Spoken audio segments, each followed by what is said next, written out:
Hey everyone, welcome back to the channel. Today we have another Winnipeg Jets week in, week out review. If you've never seen one of these week in, week out reviews before, basically what we do is we look at the last week of Winnipeg Jets hockey and recap that, and then we look forward to the next week of Winnipeg Jets hockey. Sorry I haven't done one of these in a while. I've just been more focused on the trade deadline at the moment. But without further ado, let's get into the video. So, going into the Colorado game, the Jets were not favored to win that game at all. For obvious reasons, Colorado's been a powerhouse this year, and Winnipeg just hasn't been consistent. They've just had bad defensive play overall, and I really thought the Jets were going to get outplayed. But to my surprise, the Jets came out firing in the first period, and they actually had a 3-0 lead.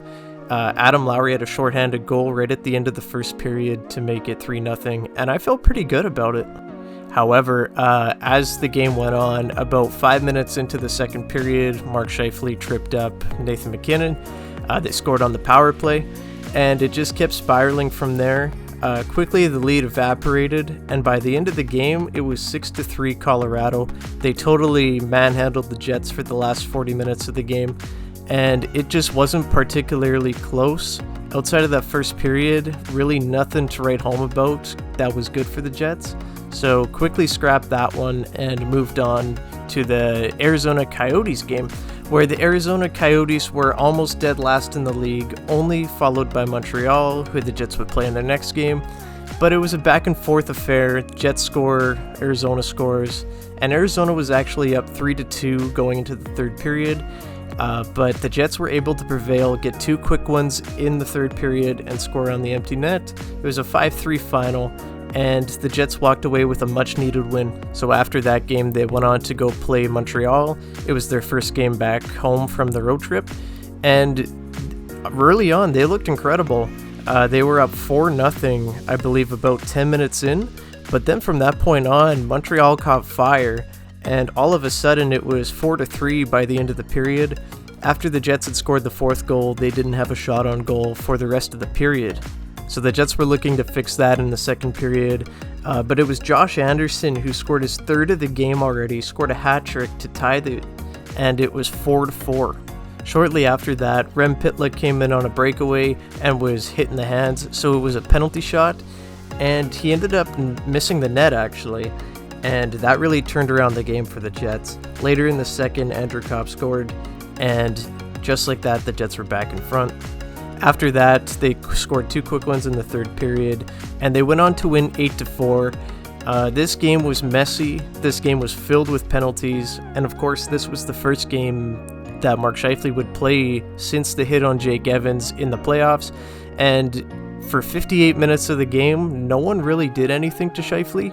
Maybe like a little extra hit in the corners, maybe a little extra aggression, but nowhere near anything that would have matched what I thought would happen. So with about 2 minutes left in the game, a guy who wasn't even on the team last year, Chris Weidman, he went and he challenged Scheifele to a fight, and of course Scheifele's not going to back down from that. He has to answer for what happened to Evans, and pretty much all that happened was they just grabbed onto each other, they fell, and that was about it. And I really thought that Mark Scheifele would get more punishment for what he had done to Jake Evans in the playoffs, but it doesn't look like that's going to be happening. After the fight, Mark Scheifele went and he was throwing his hands in the air. It was more of a joke about what Logan Stanley had done against Wayne Simmons earlier in the year, but Montreal took it more as a little bit of a kick in the teeth, and Josh Anderson wasn't happy about it. He was talking about it in his post-game that he's happy that they play the Jets one more time. So I think Scheifele does have to watch and keep his head on a swivel when they move into that game in April.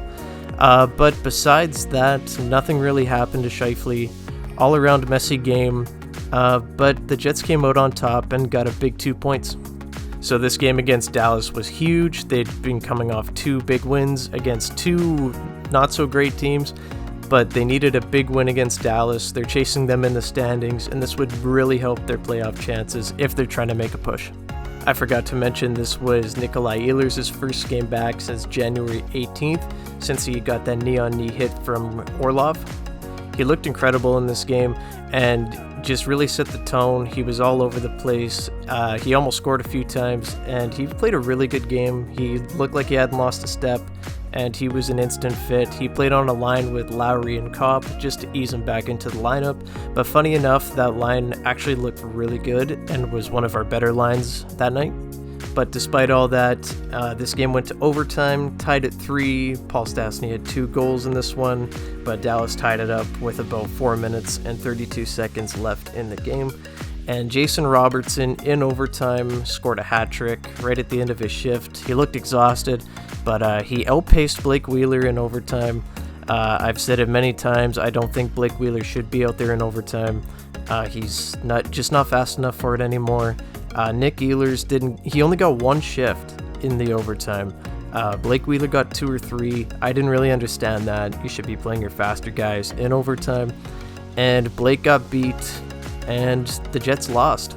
This wasn't really one that the Jets could afford to lose, especially in overtime to Dallas. I mean, you get 1 point, which is fine, but Dallas gains a point on you, and it's just really not looking good for the playoffs. I don't think the Jets are going to make it this year unless they go on a crazy Cinderella run.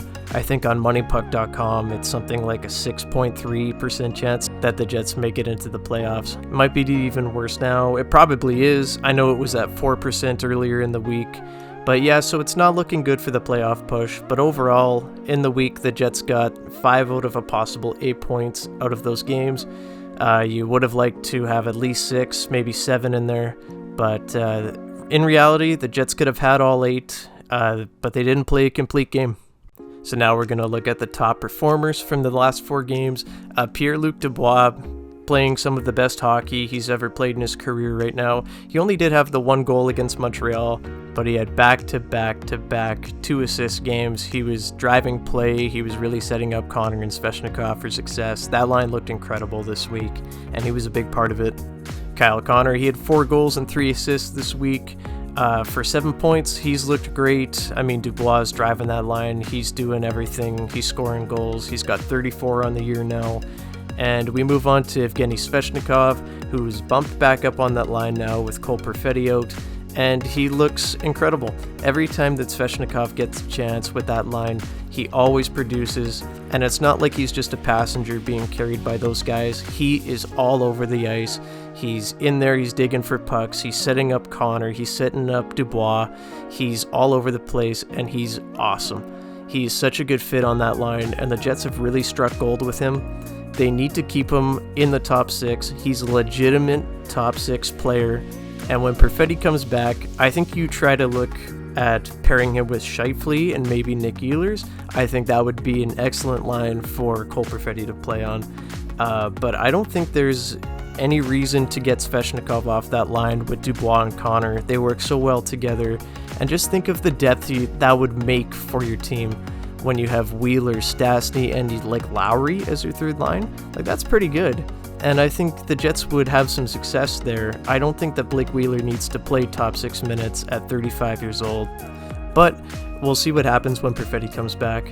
Moving on to Adam Lowry. I mean, Lowry could have had about 4 shorthanded goals this week.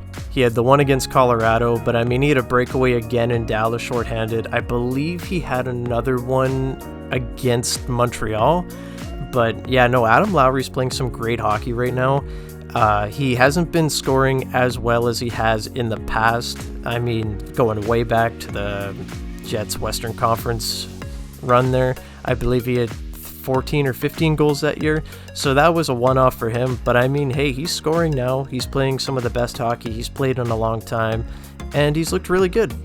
And Paul Stastny's played very well this week. I mean, 3 goals, 2 assists for 5 points in the 4 games.